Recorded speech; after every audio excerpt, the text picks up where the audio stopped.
Nosso convidado, Mário Garneiro, é empresário, filantropo, patrono das artes, presidente do Grupo Brasil Investe. Bem-vindo, Mário. Prazer ter você aqui. Agora, tem muito título ali. Não cabe na televisão, a gente põe aquele gerador de caractere. Qual é o correto? Mário Garneiro só. O Caio estava muito ansioso. Falou, como é que vamos chamar esse cara? Tio Mário. O presidente, tio Mário. Não, seu Mário. Falou, seu Mário não dá. Já chegamos a uma conclusão agora, porque chamar de tio, eu já passei essa fase. Agora já sou vovô, não é? Você teve muita atividade como empresário. Alguma vez na sua vida você teve carteira assinada e bateu ponto? Quando fui jornalista, na última hora, comecei minha vida lá para jornalista, na última hora, com o Samuel Weiner e o Jordão, Miranda Jordão lá. Então eu tinha que fazer, tive minha carteira de jornalista e tive que assinar ponto. Você fazia a reportagem? Não, eu tinha uma coluna sobre economia. Eu estava na faculdade, saindo da faculdade, para fazer uma coluna sobre economia na última hora de São Paulo. Isso na década de 50 ou 60? Isso foi em 60, antes de 60. Agora, Mário, você está aqui numa missão, ou seja, uma coisa que você já faz há muitos anos, de atrair investidores para o Brasil. É correto isso? Eu acho que, acima de tudo, é de mostrar uma imagem do Brasil no exterior, porque eu acho que o Brasil ainda tem um grande caminho, pelas suas dimensões, de se mostrar ao mundo. E nós temos sido extremamente caipiras ao nos mostrarmos ao mundo. Então, a nossa função, vamos dizer, decorre essa parte dos investimentos, mas é muito mais, se você definir, seria uma abertura do Brasil para o mundo. E o pessoal está acreditando no que você está falando? Olha, tem um fato muito interessante. A primeira vez que eu fiz isso daqui, eu era presidente da Anfávia, e trabalhava na Volkswagen, presidente da Anfávia. Eu inventei essa história, disse, foi a primeira vez que o Brasil ia se movimentar no exterior. Eu fiz um seminário em Salzburgo. E fizemos em Salzburgo e eu tinha feito um seminário que era para 150 pessoas. Nós tivemos 3.000 pessoas lá. Foi um sucesso interessante para o Brasil, refletido em algumas coisas importantes. Todo o investimento estrangeiro naquele ano tinha sido ao redor de 500 milhões de dólares. 2 anos depois, em decorrência daquilo, foi 1 bilhão e 500 milhões. Você acha que foi uma consequência direta? Eu acho que foi a exposição que o Brasil teve e, principalmente, uma coisa que é importante, Lucas, a representatividade de que o Brasil tem capacidade de gente competente para gerir os seus negócios. A imagem que o Brasil, por longo tempo, passou foi uma imagem de um país voltado para si mesmo, fechado e com dúvidas sobre a sua capacidade gerencial. Eu acho que hoje essa capacidade gerencial está sendo mostrada, e não apenas na área política, é na área empresarial, é na área das artes, da cultura. Você vê agora Miami, essas exposições que o Brasil está fazendo, inclusive de arte. Então, esta posição, esse soft power brasileiro, tem que ser mais divulgado, e essa não é o que só nós futebol. Que não é só futebol. Ô, Ricardo, você quer entrar na conversa? Quero aproveitar o gancho de Miami, Mário. Essa semana eu mediei um evento em Miami, um evento global do setor de telecomunicações, e tinha 650 executivos do mundo inteiro, acho que mais de 20 nacionalidades diferentes. Uma das coisas que me surpreendeu foi uma visão ainda muito mais otimista em relação ao Brasil do que eu esperava encontrar. Quase que generalizada, e que se tornava mais otimista em termos geográficos. Quanto mais distante esse pessoal estava do Brasil, normalmente mais otimistas eles eram. Aliás, um que também usou palavras muito mais positivas a respeito do Brasil do que eu imaginaria foi o ex-presidente americano Bill Clinton, que eu me lembro que a coisa de talvez 6, 7 anos teve num evento que você promoveu em Nova York. Para mim isso foi uma surpresa, eu não esperava esse otimismo em relação ao Brasil. Você teve no seu evento algum tipo de surpresa parecida? Não, o Clinton realmente tem uma posição muito favorável ao Brasil desde longo tempo.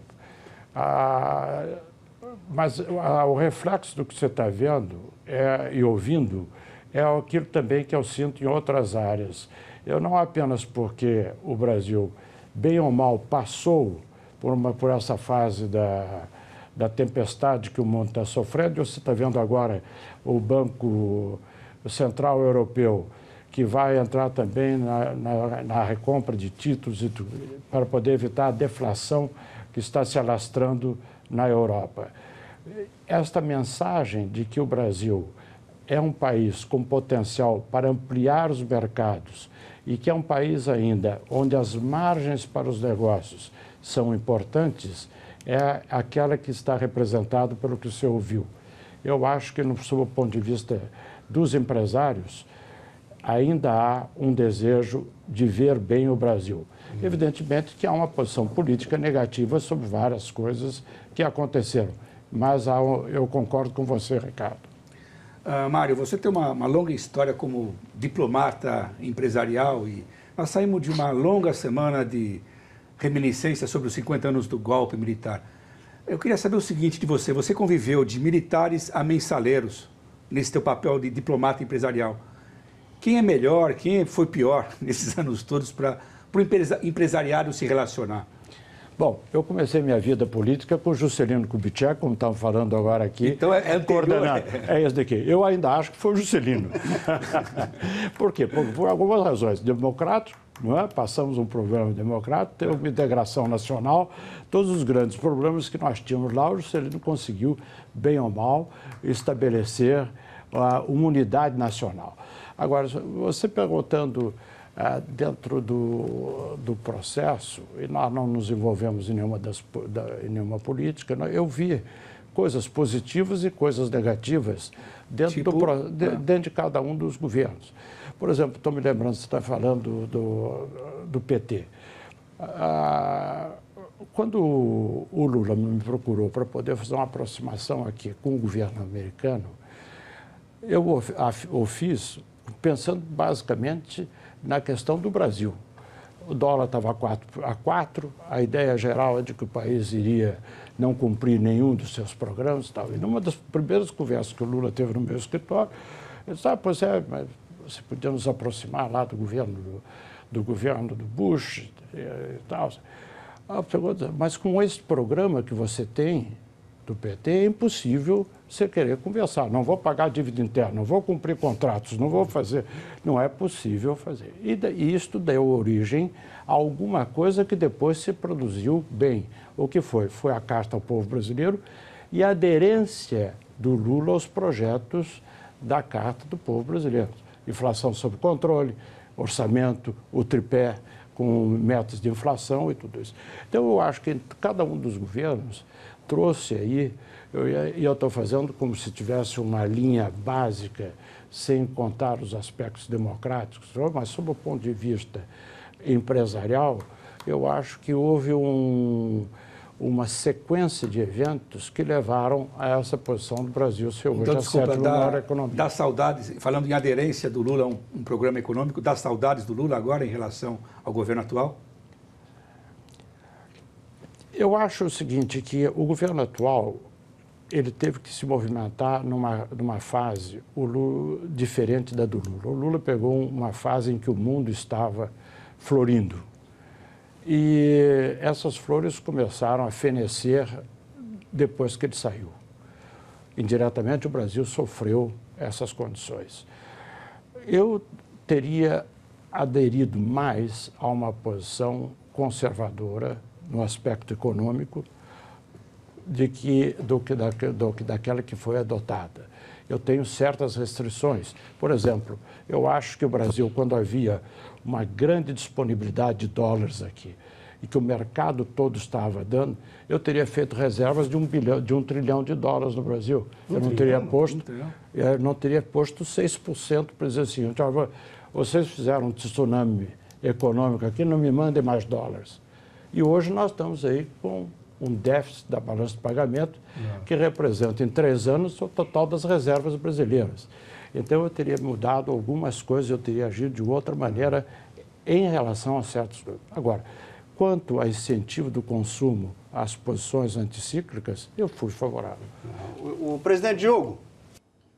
O presidente Diogo, eu pego a reboque essa pergunta do Caio, a resposta do Garneiro, mas quando você se submeteu, aceitou esse papel de representar o PT junto ao governo americano, quando você levou o José Dirceu aos Estados Unidos para apresentá-lo ao meio empresarial, o que o fez exatamente entender que eles eram inofensivos para o meio empresarial?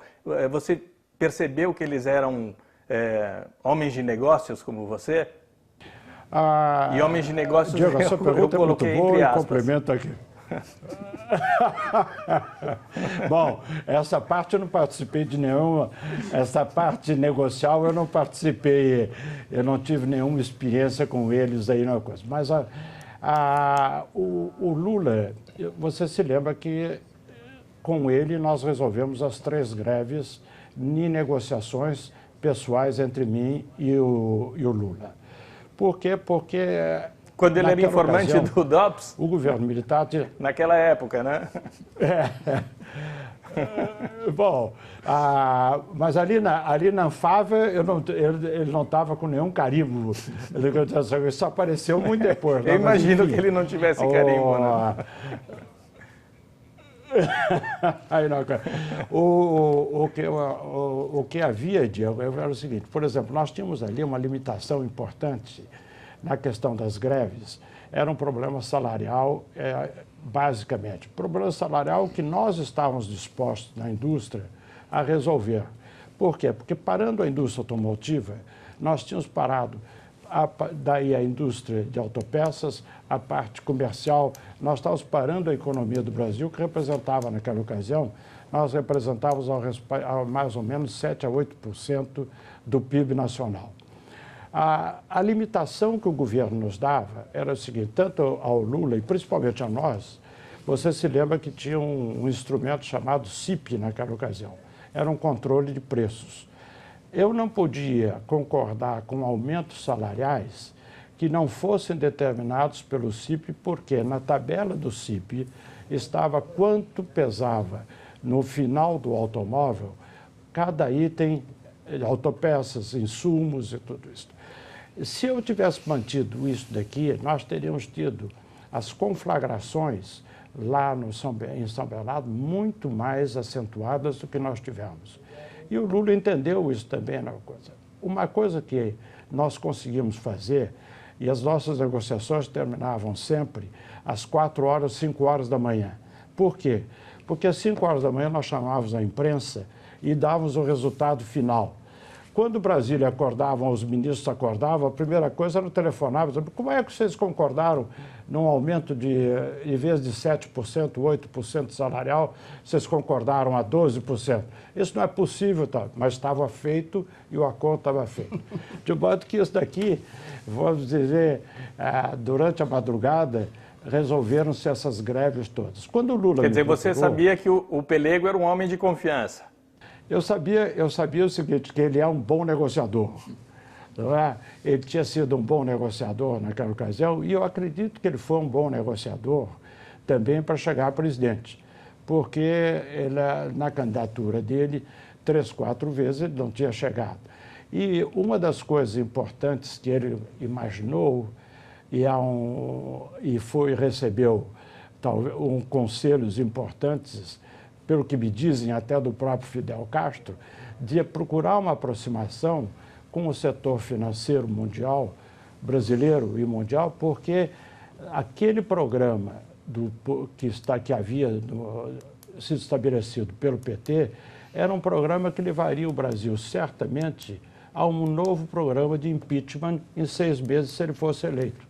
E você se lembra que também naquela ocasião o Fernando Henrique teve uma tentativa de golpe feita por um dos seus ministros militares. Por quê? Porque a inflação e as condições que a Argentina estava exportando para o Brasil com a queda do Fernando de la Rúa estavam afetando a própria estabilidade com o dólar a 4 do próprio Fernando Henrique.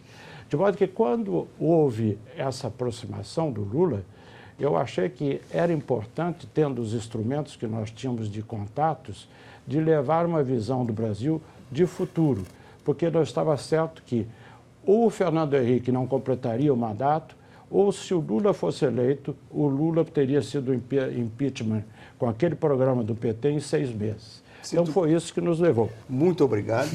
Olha aqui, ainda confundem você com o rei Juan Carlos? É verdade? Não, diz que agora é com o Biden. É verdade, é com o Biden. Ah, tá bom. Agora troca aí no rei Carlos pelo Biden, né? No próximo bloco, o filme sobre o maior líder latino na história americana, agora Dom Pedrito. O período Edo, de 1615 a 1868,